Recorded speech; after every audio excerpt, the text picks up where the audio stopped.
Hi hello welcome back to our channel. இன்றைக்கி நம்ம வீடியோவில் என்ன பார்க்க போகிறோன்னா, இப்போ நம்ம எம்போஸ்டு லோடிங்கே வந்து ஒரு ஃப்ளாரில் வந்து எப்படி நம்ம ஃபில் பண்ணலான்னு சொல்லி பார்க்கலாம். ஸோ இதில் சின்ன சின்ன டிப்ஸை மட்டும் நீங்கள் ஃபாலோ பண்ணால் போதும், பர்ஃபெக்டாக வந்து நம்ம இந்த ஃப்ளாரை வந்து ஃபில் பண்ணிடலாம். ஸோ எப்படி பண்ணலான்னு பார்க்கலாமா? இப்போ ஃப்ளார் மாதிரி நான் வந்து ஃப்ரீ ஹேண்டில் ட்ரா பண்ணியிருக்கேன். சப்போஸ் உங்களுக்கு ஃப்ரீ ஹேண்டில் வரலைன்னா நீங்கள் ட்ரேஸ் எடுத்துக்கோங்க. எனக்குமே வந்து ஒரு பெட்டல்ஸ் வந்து கொஞ்சம் பெருசாகவும் சின்னதாகவும் இருக்குது, நான் கரெக்ட் பண்ணிக்கிறேன். இப்போ பெட்டல்ஸ்க்கு பாதியில் ஒரு சர்க்கிள் மாதிரி போட்டு அதில் வந்து நான் என்ன பண்ணியிருக்கேன்னா பைப்பிங் ரோப் வந்து ஸ்டிக் பண்ணியிருக்கேன். ஸோ அந்த ஸ்டிக் பண்ணி நல்லா ட்ரை ஆகிடுச்சு. இதுக்கு மேலே வந்து நம்ம ஜிக்ஸாக் டிசைன் கொடுத்துக்கலாம். ஸோ இது கண்டிப்பாக ஜிக்ஸாக் டிசைன் கொடுக்கணுமா அப்படின்னா கொடுத்தா நல்லது. சப்போஸ் நீங்கள் வந்து நல்லா ஹெவியான ஒர்க் பண்ணுறீங்க, ஃபாஸ்ட்டாக ஒர்க் பண்ணணும்னா ஸ்டிக் மட்டும் பண்ணால் போதும். நல்லா ட்ரை பண்ணிவிட்டு நீங்கள் வந்து ஸ்டிச் வந்து அதுக்கு மேலே லோடிங்கை வந்து ட்ரை பண்ணலாம். பட் நான் சொல்லிக் கொடுக்கும்போது நான் போடவே வந்து சொல்லிக் கொடுக்குறேன். ஸோ பிகினராக ப்ராக்டிஸ் பண்ணும்போது நீங்கள் ஜிக்ஸாக் டிசைன் போட்டே நீங்கள் ட்ரை பண்ணுங்கள். இப்போ நம்ம வந்து பெட்டல்ஸ்க்கு அவுட்லைன், நெக்ஸ்ட் சென்டரில் இருக்கக்கூடிய குட்டியான சர்க்கிளையும் வந்து நம்ம வந்து செயின் ஸ்டிச் கொடுத்து அவுட்லைன் கொடுத்துக்கலாம். ஏன்னா நம்ம இந்த அவுட்லைனை பேஸ் பண்ணி தான் வந்து லாக் போட போகிறோம். ஸோ பிகினராக இருக்கும்போது இந்த மாதிரி அவுட்லைன் கொடுத்து நீங்கள் ஸ்டார்ட் பண்ணுங்கள். கொஞ்சம் ப்ராக்டிஸ் ஆகிடுச்சுன்னா நீங்கள் அவுட்லைன் கொடுக்கணும் கூட அவசியம் இல்லை, நம்ம ட்ரா பண்ணியிருக்க வச்சது பேஸ் பண்ணி வந்து பண்ணிடலாம். இப்போ ப்ராப்பராக வந்து அவுட்லைன் கொடுத்தாச்சு. இப்போ நான் வந்து எப்படி வந்து டிசைன் பண்ணுறேன்னு பாருங்கள். ஒரு பெட்டல்ஸ்க்கு இப்போ நான் வந்து சென்டரில் இருக்குல்ல சர்க்கிள், அதுக்கு உள்ளே நான் எந்த லாக்கும் போடல, அதுக்கு பக்கத்தில் இருந்து ஸ்டிச் போட்டு நெக்ஸ்ட்டு அந்த மேலே ஒரு நம்ம லைன் கொடுத்துருக்கோம் இல்லையா அவுட்லைன், அதில் உள்ளே குத்தி வெளியில் லாக் போடுறேன் பாருங்கள். நெக்ஸ்ட்டு ரிவர்ஸில் வரேன். ரிவர்ஸில் வந்து இப்போ சர்க்கிளுக்கு உள்ளே ஒரு லாக் போட்டு மேலே போகிறேன் நான். இப்போ சர்க்கிளுக்குள்ளே ஒரு ஸ்டிச்சு, சர்க்கிளுக்கு வெளியே ஒரு லாக் ஸ்டிச்சு. மறுபடி நான் வந்து எங்கே போடுறேன் பாருங்கள், ஸ்டிச்சு பாதியிலேயே வந்து நான் முடிக்கிறேன். ஏன்னா நமக்கு அந்த உள்ளே இருக்கிற இன்னர் சர்க்கிள் குட்டியாகவும் பெட்டல்ஸ் வந்து மேலே கொஞ்சம் ப்ராடாகவும் வருது. ஸோ மேலே ப்ராடாக ஒரு 15 லைன் 20 லைன் வரும்போது கீழே உங்களுக்கு அந்த குட்டியான பெட்டல்ஸ்குள்ளே இருக்கக்கூடிய அந்த சின்ன ஒரு பார்ட்டில் வந்து நம்ம ஃபுல்லாக அந்த 15-20 லைனையும் நம்ம வந்து போட முடியாது. அதனால ஒரு லைன் நீங்கள் வந்து லாக் வந்து அந்த சர்க்கிள்குள்ளே போட்டிங்கன்னா இன்னொரு லைன் பாதிலேயே முடிக்கிற மாதிரி இருக்கும், இன்னொன்று அந்த சர்க்கிளுக்கு பக்கத்தில் முடிக்கிற மாதிரி இருக்கும். நெக்ஸ்ட்டு 3வது ஸ்டிச் போடும்போது நீங்கள் சர்க்கிளுக்குள்ளே வந்து லாக் போட்டுக்கிற மாதிரி இருக்கும். நான் சொல்கிறது புரியலன்னா நான் பண்ணுறதை பாருங்கள். இப்போ பாருங்கள், லாக் போட்டு நான் கீழே வந்துட்டேன். ஸோ இப்போ நான் சர்க்கிள்குள்ளே வரல, சர்க்கிளுக்கு பாதியிலே வந்து ஒரு சின்னதாக ஒரு ஸ்டிச் லாக் ஸ்டிச் போட்டேன். நெக்ஸ்ட்டு மேலே போயிட்டு சின்னதாக ஒரு லாக் போட்டு மறுபடியும் அகைன் கீழே வரேன். இப்போ வந்து அந்த ரோப் பக்கத்தில் வந்து நான் சின்னதாக லாக் போட்டுக்கிறேன். இப்போ மறுபடியும் அந்த பெட்டல்ஸ்க்கு வெளியில் லாக் போட்டுட்டு கீழே வரேன். இப்போ 2 ஸ்டிச்சுக்கு அப்புறம் தான் நமக்கு கீழே வரப்போகுது. பட் நீங்கள் என்னென்னா ஓவர்லேப் ஆகாமல் பார்த்துக்கோங்க. இந்த இடத்துல நான் 2-3 லைனுக்கு அப்புறம் தான் கீழே வரேன் நான். ஸோ இப்போ வந்து நீங்கள் இன்னர் சர்க்கிள்குள்ளே ஒரு லாக் போட்டிங்கன்னா இன்னொன்று வந்து இன்னர் சர்க்கிளுக்கு பக்கத்தில் ஒரு லாக் போடுங்க, நெக்ஸ்ட்டு ரோ பக்கத்தில் ஒரு லாக் போடுங்க. நெக்ஸ்ட்டு 4வது ஸ்டிச் வரும்போது நீங்கள் இன்னர் சர்க்கிள்குள்ளே ஒரு லாக் போடுங்க. இந்த மாதிரி நீங்கள் ப்ராப்பராக பண்ணிட்டீங்க அப்படின்னா உங்களுக்கு ஓவர்லேப்பும் ஆகாது. நீங்கள் வந்து ப்ராப்பராக அந்த பெட்டலை வந்து ஃபில் பண்ணிடலாம். இன்னொரு மெயினான ஒரு விஷயம் இதில் பார்க்க வேண்டியது என்னென்னா, நீங்கள் போடுற அந்த பெட்டல்ஸோட அந்த லென்த்தியான லைன் வந்து லூஸ் ஆகக்கூடாது, உங்களுக்கு டைட்டாக இருக்கும். சப்போஸ் ரொம்ப லூஸ் ஆகிடுச்சு அப்படின்னா நீங்கள் ஃப்ரேமில் இருந்து கலட்டும் போது, அதாவது கொஞ்சம் லூஸாக நீங்கள் போட்டுட்டிங்கன்னா ஃப்ரேமில் இருந்து கலட்டும் போது ஃபினிஷிங்கே இல்லாமல் நீங்கள் டச் பண்ணும்போதே என்ன ஆகும்னா அப்படி கொஞ்சம் மூவ் ஆகுற மாதிரி கொஞ்சம் ஒரு மாதிரி டிஃப்ரெண்ட்டாக தெரியும். அதனால வந்து கொஞ்சம் டைட்டாக போட்டுக்கோங்க. ஏன்னா அந்த லைனை பேஸ் பண்ணி தான் நம்ம போட போகிறோம், அதனால ஷேப் எதுவும் மாறாது. பட் ரொம்ப லூஸாக இல்லாமல் பார்த்துக்கோங்க. இந்த மாதிரி நீங்கள் பெட்டலை ஈஸியாக ஃபில் பண்ணிடலாம்.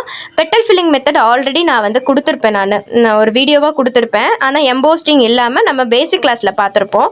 ஸோ அந்த வீடியோ பார்க்காதவங்க பாருங்கள், கண்டிப்பாக அந்த வீடியோ கூட உங்களுக்கு ரொம்ப யூஸ்ஃபுல்லாக இருக்கும். ஸோ இப்போ பாருங்கள், ஒரு பெட்டல் ஃபுல்லாக ஃபில் பண்ணிட்டோம். இதே மாதிரி தான் நம்ம அடுத்த பெட்டல்ஸையும் வந்து இதே மெத்தடில் வந்து ஃபில் பண்ண போகிறோம். ரொம்ப சிம்பிளான ஈஸியான டிப்ஸ் தான். ஃபஸ்ட்டு நம்ம இன்னர் சர்க்கிள்குள்ளே லாக் போட்டோன்னா அடுத்தது இன்னர் சர்க்கிள்குள்ளே லாக் போடாமல் இன்னர் சர்க்கிள்க்கு பக்கத்துலேயும் இன்னொன்று ரோ பக்கத்துலேயும் ஒரு லாக் போட்டோன்னா 4வது ஸ்டிச் இன்னர் சர்க்கிள்குள்ளே நீங்கள் போட்டிங்க அப்படின்னா 3 ஸ்டிச்சுக்கு அப்புறம் தான் உங்களுக்கு இன்னர் சர்க்கிள்குள்ளே ஒரு லாக் வருது. ஸோ மேலேயும் கீழேயும் வந்து ப்ராப்பராக வந்து செட் பண்ணிடலாம். உங்களுக்கு வந்து எந்த பிரச்சனையும் வராமல் இருக்கும், அந்த பெட்டல்ஸ் பார்க்குறதுக்கும் நீட்டாக இருக்கும். இப்போ பாருங்கள், இப்போ நான் இன்னர் சர்க்கிள்குள்ளே லாக் போட்டு பெட்டல்ஸ்க்கு வெளியில் ஒரு லாக் உள்ளே ஒரு லாக் போட்டாச்சு.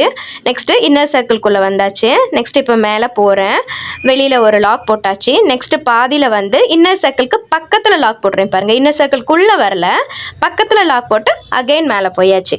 மேலே போயிட்டு நம்ம பெட்டல்ஸ்க்கு வெளியில் ஒரு லாக் உள்ள ஒரு லாக், அதாவது உள்ள ஒரு ஸ்டிச் வெளியில் ஒரு லாக் போட்டு ரிவர்ஸில் வந்து ரோப் கிட்ட ஒரு லாக் போடுறேன் பாருங்கள்.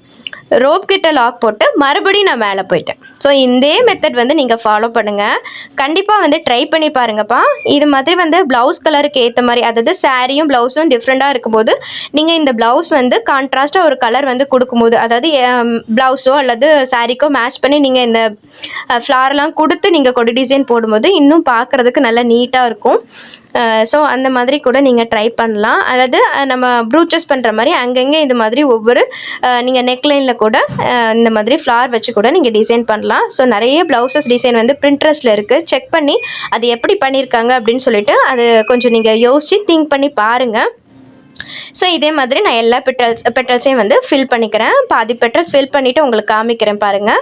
ஸோ இதே மாதிரி நீங்கள் ஃபில் பண்ணிக்கோங்க. எந்த டவுட்னாலும் நீங்கள் வந்து கமெண்ட்டில் கேளுங்க. ஜஸ்ட்டு வீடியோ பார்க்குறது மட்டும் விட்டுறாதீங்க.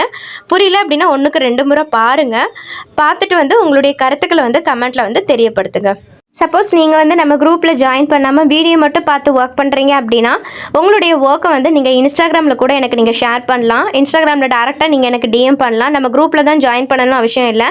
ஸோ உங்களுடைய நான் போஸ்ட்டை கூட உங்களுடைய ஒர்க்கை கூட நான் வந்து இன்ஸ்டாகிராமில் வந்து போஸ்ட் அல்லது வந்து ஸ்டோரியில் வந்து நான் வந்து அப்டேட் பண்ணுவேன். ஸோ அதுவும் உங்களுக்கு ஒரு மோட்டிவேஷனலாக இருக்கும் பார்க்குறதுக்கு. ஸோ மற்றவங்களும் வந்து பிகினராக இருக்கும்போது இவ்வளோ ட்ரை பண்ணுறாங்களே சொல்லிட்டு அவங்களுக்கும் வந்து ஒரு மோட்டிவேட்டடாக இருக்கும் ஒர்க் பண்ணுறதுக்கு. ஸோ நீங்கள் இன்ஸ்டாகிராமில் கூட நீங்கள் என்ன ஃபாலோ பண்ணி வச்சுக்கலாம். அங்கேயும் நான் நிறைய டிப்ஸ் வந்து வீடியோஸ் கொடுத்துட்டு தான் இருக்கேன்.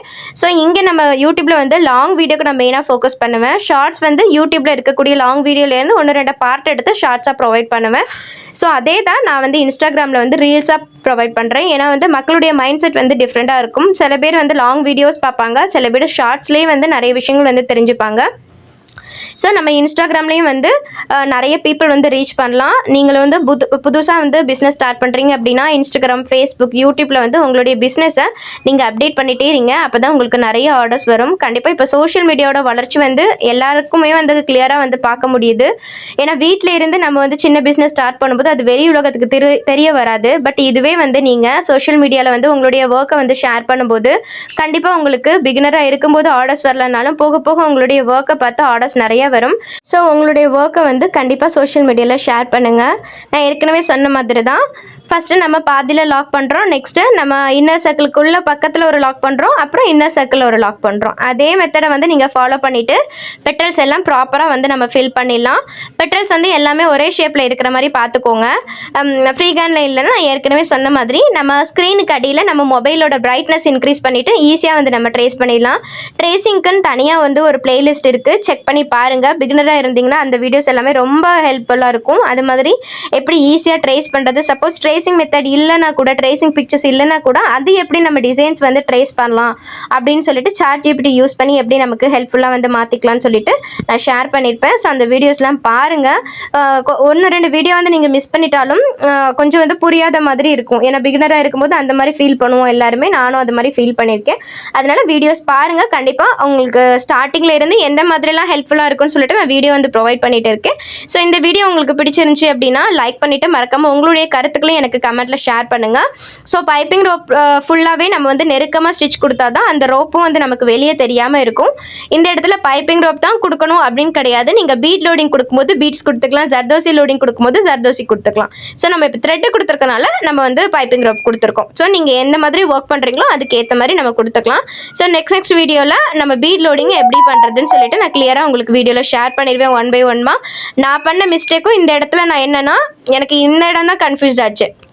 கீழே பாட்டு சுருங்கி இருக்குது, மேலே வந்து ப்ராடாக இருக்குது. எப்படி போடணும் அப்படின்னு எனக்கு பிகினராக இருக்கும்போது தெரியல. அப்போ நான் என்னென்னா ஓவர்லேப் ஆகிட்டு போட்டுகிட்டே இருந்தேன். கீழே வந்து சின்னதாக இருக்குது இல்லையா, சுருங்கி இருக்கிற பார்ட்டில் வந்து மறுபடியும் ஓவர்லாப் பண்ணி போட்டு எனக்கு ஃபினிஷிங்கே வரல. அப்புறம் தான் நிறைய ட்ரிக்ஸ் வந்து எனக்கு தெரிய வந்துச்சு. நான் வந்து ஒர்க் பண்ணும்போது எனக்கு அந்த ட்ரிக்ஸ்லாம் தெரியாது. கிளாஸஸ்லாம் முடிச்சுட்டு நிறைய வீடியோஸ் பார்க்கும்போது தான் எனக்கு நிறைய ட்ரிக்ஸ் வந்து தெரிய வந்துச்சு. ஸோ அதனால் வந்து நான் வந்து ஷேர் பண்ணணும்னு நினச்ச விஷயத்த இந்த வீடியோவில் வந்து நான் ஷேர் பண்ணிட்டேன். ஸோ இந்த நம்ம வீடியோஸ் வந்து உங்களுக்கு யூஸ்ஃபுல்லாக இருக்குது அப்படின்னா நம்மளுடைய கிளாஸஸ் வீடியோ நிறைய அப்லோட் பண்ணியிருக்கோம். மறக்காமல் செக் பண்ணி பாருங்கள். வீடியோஸ் பிடிச்சிருந்தா லைக் பண்ணிவிட்டு மறக்காமல் சப்ஸ்கிரைப் பண்ணிக்கோங்க. இப்போ வந்து நம்ம த்ரெட்டு வந்து கம்ப்ளீட் பண்ணிட்டோம். இது ஃபுல்லாக நீங்கள் ஜரி த்ரெட் கொடுத்து அவுட்லைன் கொடுத்துக்கலாம். இல்லை நீங்கள் பீடு கொடுக்கலனாலும் நீங்கள் பீடு கொடுத்துக்கலாம். 2 mm கொடுக்கலாம், 3 mm கொடுக்கலாம், சுகர் பீட் கொடுக்கலாம். சுகர் பீட் கொடுக்கும்போது 2 நீங்கள் வந்து லோட் பண்ணிக்கலாம். மற்றபடி 3 mm 2 mmலாம் கொடுக்கும்போது சிங்கிள் பீடாக வந்து லோட் பண்ணிக்கோங்க. ஸோ இந்த மாதிரி வந்து ப்ராப்பராக கம்ப்ளீட் பண்ணலாம். சென்டர்லேயும் நான் வந்து லைட்டாக கம் போட்டு சின்னதாக வந்து சுகர் பீட் இருக்கும் இல்லையா, அதை வந்து ஸ்ப்ரெட் பண்ணியிருக்கேன். நீங்கள் ஒரு சின்னதாக ஒரு ஸ்டோன் இருந்தால் கூட அதில் நீங்கள் ஸ்டிக் பண்ணிவிட்டு நெக்ஸ்ட் அதை சுற்றி ஒரு 2 mm 3 mm கொடுத்துக்கலாம். அது உங்களுடைய விருப்பம் தான். சும்மா நான் வந்து ஜஸ்ட்டு நான் ஸ்டிக் பண்ணிக்கலாம் அப்படின்னு சொல்லிட்டு நான் ஸ்டிக் பண்ணி முடிச்சிட்டேன். இந்த வீடியோ பிடிச்சிருந்துச்சுன்னா மறக்காமல் உங்களுக்கு கருத்துக்களை வந்து கமெண்ட்டில் எனக்கு ஷேர் பண்ணுங்கள். இன்னொரு வீடியோவில் பார்க்கலாம். பாய்.